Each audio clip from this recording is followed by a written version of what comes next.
Hello, everyone. This is Laurelee Roark from It's Not About Food podcast. Today, we're going to be talking about body talk. And the front of the card has the goddess sort of putting her hand on her heart with a little thought bubble of a heart. And is a very sweet and loving card. The deer animal, power animal, is sort of just leaning against her, as some animals will do. It makes you just feel really loved. Unfortunately, a lot of times we don't talk to our bodies very sweet like this, especially not with a heart in a thought bubble. So that's what we're going to talk about today. The card reads, body talk is how we communicate with our bodies. Communications with our bodies are often full of negative, critical comments, which are not only unproductive, but make us feel worse and lead to destructive behaviors. When we are aware of how we talk to ourselves, we can learn to stop the mean body talk, or at least slow it down, and create room for a more positive, loving, nurturing, and inspirational communication with our bodies. So for me, I know I spoke to myself and to my body in ways that I would never speak to another person. I would never start a sentence with, "What, you miserable piece of fat. What do you want now?" I mean, I would not. I just had a running commentary of negative criticism, negative thoughts, wishing that I could cut parts of my body off that I didn't like, wishing that I could just not have this body anymore, just be maybe a head on a stick or something, or get another body. I really just was so disgusted and loathing of my body. It was so intense when I came out of denial about what I was doing. And I wanted to recover from my eating disorder. I had to repair not only my relationship with food and weight, but the relationship with my body. And I had been a very abusive person to my body. I didn't know this. I just thought I had to do that. I had to talk this way to myself. I had to just, get my body going to a good place. And the only way I knew how to do that was with a whip. And the whip was my own talking to myself all the time with such hatred and just disgust. So when I listened to what I was doing and really heard how I was speaking to myself, I thought, well, no wonder I overate. I was so sad about how I treated myself. I was so upset about that. So I would get upset because of whatever life happened. And so then I would beat myself up for being upset. And then I would eat because I was upset with life or whatever, and that now I'm beating myself up. And then I was upset that I was eating, because really my eating disorder told me I really should never, ever eat. And I should not have the body that I have, that it just was no good at all. So I had to repair that. And one of the ways is I had to stop saying these things to me, to my body, and to myself. And I would have to catch it. So I wasn't able to do that. What I was able to do is I would start to unconsciously speak in a way to myself that was mean and hateful. And I would catch it in the middle or at the end of that tirade. And I would say, "I am so sorry. I am sorry I said that to you. I don't know why I keep talking to you like that, but I need to stop, and I will stop. And I'm really sorry. Please forgive me." And, I had to do that like 100 billion times. I had to do it all the time before I stopped doing it. So I know that sounds kind of goofy to say, but that was a huge part of my recovery. Just talking to my body in a kind, respectful way was a huge part of my recovery. Learning to accept the body that we have means loving the body that we have, really, so that we can take care of it and be nice to it. And hopefully it lives a long, long time. And if we don't have a body, we don't get to be here. So it was sort of like a weird thing that I had to kind of put together, that in order to stay here, in order to live, I had to be nice to the body that I had.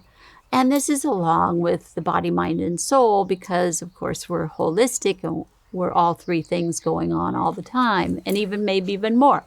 But I had to start with the body because that's the most basic part of recovery, and it's also the most basic part of having a disordered eating and a body disturbance like I had, is that you have to start on the foundation, and the foundation for me was my body. So that was one thing I did, is I stopped saying mean things to myself. And the way that I stopped that is I had to say I was sorry every time. And, after a while, we get tired of saying we're sorry.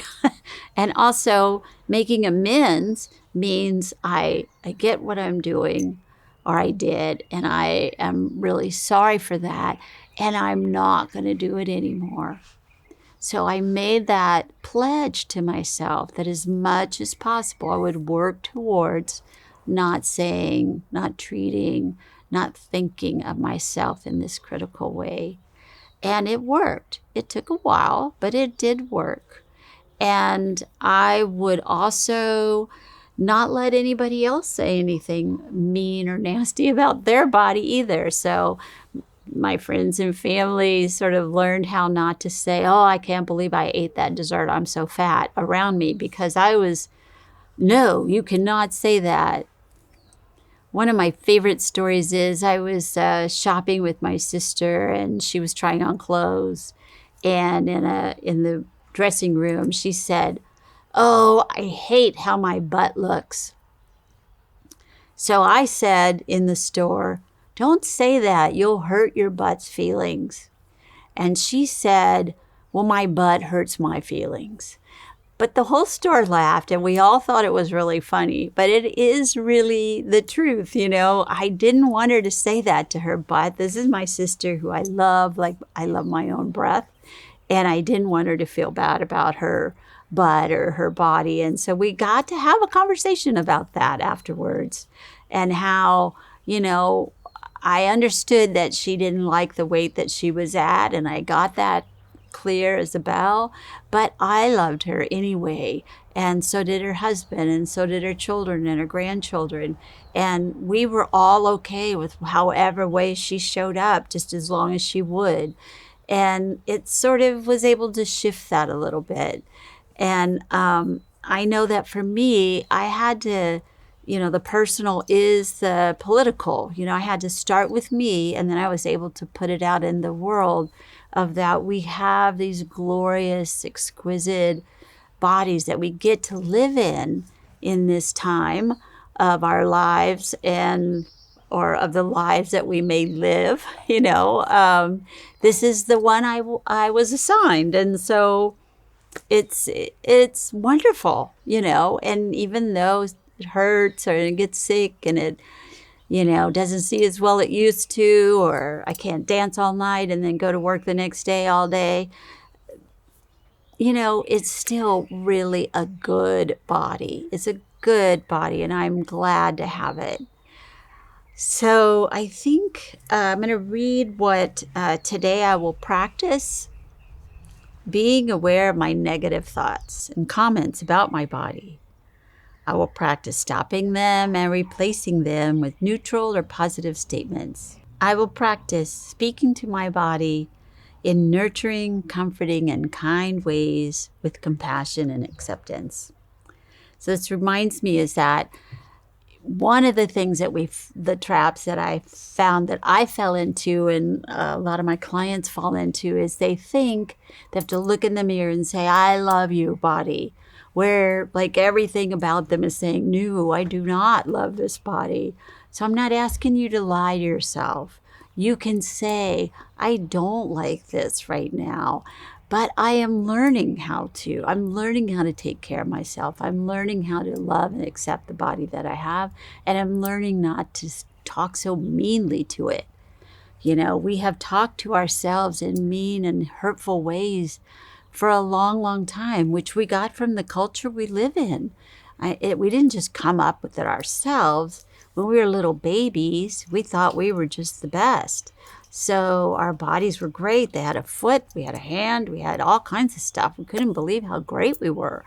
And we come away with that because of the culture, for no other reason but because we're taught to then not like what we have, not like our bodies, not like who we are, because somebody will try to sell us something that will then make us like who we are or like our bodies or how we look or whatever. And we can just get off that merry-go-round. We can say, no, you know what, this is pretty good. And I will work to keep myself healthy and happy and whole. But that's different than I will work to be young and thin and blonde and forever sexy or whatever it is that we hear all the time. And so I feel like one of the things that I think is very important is to say to your body, I see you. I get you. You belong to me. I am here for you. I love you. And I will work towards healing this relationship that we have. So good luck. And I know you'll be able to do it. If I could do it, you can do it. We can trudge this road of happy destiny together. Thanks a lot. And please listen to my podcasts and go on my website, laureleeroark.com, and give me a call if you need help. Thank you so much.